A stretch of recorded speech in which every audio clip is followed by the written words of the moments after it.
it going, guys? I'm Connor from Running Warehouse. Today I'm here with Katie, product line manager at Saucony, and we are taking a deep dive into your latest trail shoe, the Saucony Endorphin Edge. Now, Katie, give us a little bit of a rundown of what the inspiration for this shoe was. Yeah, so when the team set out on this one, we really wanted to understand, taking some learnings from what we have in our road plated shoes and really bring that to the trail and how a carbon plate can work for a trail runner. So that's where we really started with this, and through multiple testing and things like that, it would have been very easy for us just to take a plate like what we have in our Pro and slap some lugs on it, but we know that that's not what a trail runner needs inherently. So working with our great friends over at Carbitex, we worked with them very closely to design a trail-specific carbon fiber plate that we think is something that's going to work really well for trail runners and that we're really excited about. Well, I'm excited as well. I feel like on the trail side, we haven't really seen a super shoe enter the space. And when we talk about shoes like the Endorphin Pro or the Endorphin Speed, you saw those performance benefits on the road side, but now we're finally seeing something that can work really well for trail racing. A lot I want to talk about this shoe. I think first on up, we've got to talk about the midsole because that's really what kind of gives the magic to shoes like this. What kind of compound do we have and what stack heights are we looking at right here? Right, so we are looking at our PWRRUNPB super foam. So again, our highest end, most responsive, most poppy, if you will, feeling foam. We're looking at a stack height of 35-29, so a 6 millimeter offset, and again, a good amount of foam under there without being too high up and making sure that we are keeping that trail runner in mind. Yeah, now the cushioning obviously is going to be a big portion, but to get that stability, to get that rigidity, you're going to have that plate. And you talked about, you guys went out and tried to figure out what was going to be the best plate for the trail. Tell us a little bit more about this plate.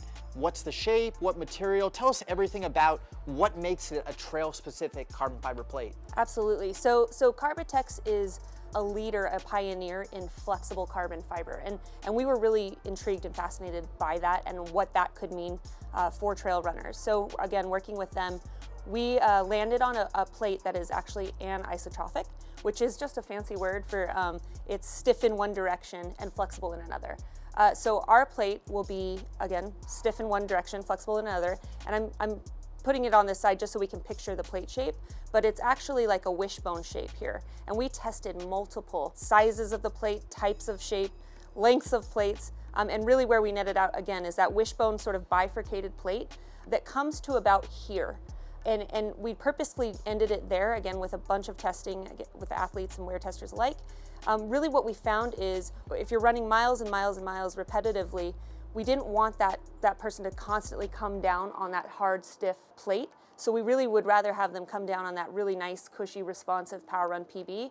And again, it also allows for a little more adaptability on the trail when you impact to give you a little more control. Now you talk about this unique shape that you guys tested and found worked the best on the trail. Yeah. When you talk about a more traditional plate, maybe like what you see in an Endorphin Pro, why was that not working on the trails? Well, again, I think two things. One is that when it is flexible in one direction and stiff in another, when you're running uphill, when the athlete's running uphill, they get that ultimate efficiency and maximum propulsion.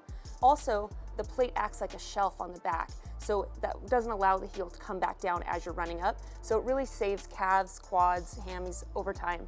Conversely, when you're running down the mountain, you really get, because it flexes in that direction, you really get a lot more control, a lot more adaptability, and a lot more sort of intuitive feel from that plate type. So again, that coupled with the length and then that sort of bifurcated, almost like a rally car, if you will. So when you're coming down, again, you have that, that control and that adaptability. So midsole and plate are gonna kind of be the most exciting parts of the shoe, but we can't talk about a trail shoe without going into the outsole. Tell us about the design layout of the outsole and how large these lugs are. So here we'll start with our PowerTrack rubber compound. So again, super grippy, excellent traction. We'll go with a 4 millimeter lug here. So again, really great for a lot of different terrain types. You're still getting that grip, that feel, but again, a little more versatility in terrain types. We'll also have a full-length rock guard, which really serves two purposes here. One is to protect the foam itself, And the second is for point loading. So really when you hit a root, a rock, it's going to disperse that pressure a little more evenly and quickly. And then of course, finishing the shoe off, we've got to talk about the upper. Lightweight, built for race, but also has that support to handle those longer distances on the trails. Tell us about this upper and what makes it so special. Yeah, I think there's so much to talk about in the midsole and the plate and the foam, but the upper also is amazing. So we have a really nice closed up but durable and breathable mesh here, and it's actually faster wicking and higher absorption rate than a traditional mesh. So it's really going to keep that foot cooler and drier for those long miles. We also have just nice lightweight protection where you need it, making sure that we don't, overbuild the shoe. We know this wants to be a go fast trail racer.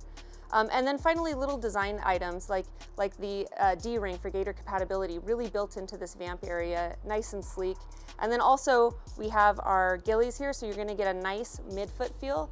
If you didn't want that or you needed, your foot expanded, we also left an extra eyelet in there so that you can adjust the lacing as you need.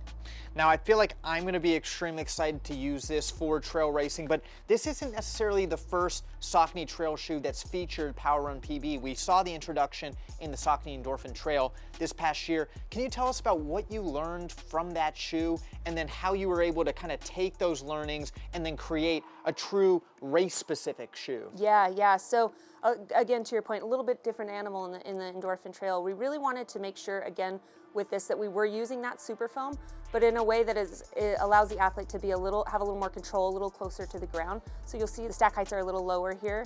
I think also weight is a huge thing. So we knew weight there coming in at about 11.2, this one coming in just at 9 ounces. Huge story, big difference there. And again, whereas that sort of is I would say I almost like to call it the monster truck of the trail. This is really your sleek, fast trail racing option with that PB foam.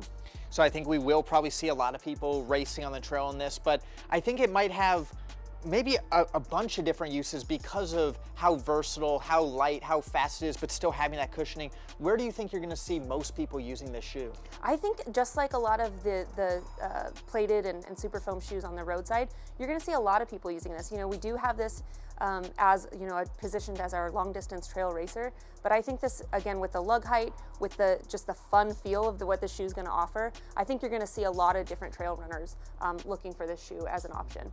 Well, I'm extremely excited for this shoe, and I feel like this really is kind of your first super shoe for the trails. We've seen plates kind of make it into the trail scene, but this is the first time you're seeing that carbon plate with the super foam and really getting those performance benefits for anything from those shorter trail distances all the way up to the ultra marathon distance.